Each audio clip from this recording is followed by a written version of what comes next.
সবাইকে জানাই good morning. এখন বাজছে সকাল ৯টা আর আমি এইমাত্র ঘুম থেকে উঠলাম। সকাল থেকে দিদু ডেকে যাচ্ছে, আমি উঠিনি।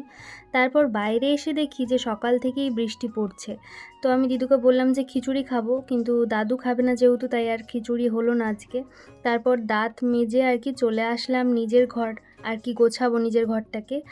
আর আজকে দিদু হচ্ছে রান্নাবান্না করছে, তাই আমি ভাবলাম যে পুজোটা করি। তাই স্নান করে ঠাকুর বাসনগুলোকে ভালো করে ধুয়ে নিচ্ছি। আর মাজা রয়েছে, আমি ভালো করে ধুয়ে নিচ্ছি। ঠাকুরের বাসনগুলোকে ঠাকুর ঘরে রেখে দিয়ে এসে আর এখন ফুল তুলছি। তো ফুল তোলা হয়ে গিয়েছে, এখন আমি ভালো করে পুজোটা করে নিচ্ছি, ঠাকুরকে ডেকে নিচ্ছি মন থেকে আর কি। আর ঘন্টা আমি না বাজাতে পারি না ঠিকঠাক করে, তো কোনো রকমে ঘন্টা বাজলাম, তারপরে আর কি শাঁখটা বাজিয়ে যাব হচ্ছে এখন তুলসী তলায়। আর আজকে না বাইরে ভীষণ বৃষ্টি হচ্ছে, তো আমাদের উঠোনটা আর কি মাটির যেহেতু, তো দেখতেই পাচ্ছ কীভাবে শ্যাওলা পড়ছে। এদিক থেকে এদিক হয়ে গেলেই আর কি, মানে কি বলবো, পড়ে গেলে একদম দাঁত ফাত সব ভেঙে যাবে। আর দিদু আমাকে দেখিয়ে দিচ্ছে কিভাবে কি করতে হবে।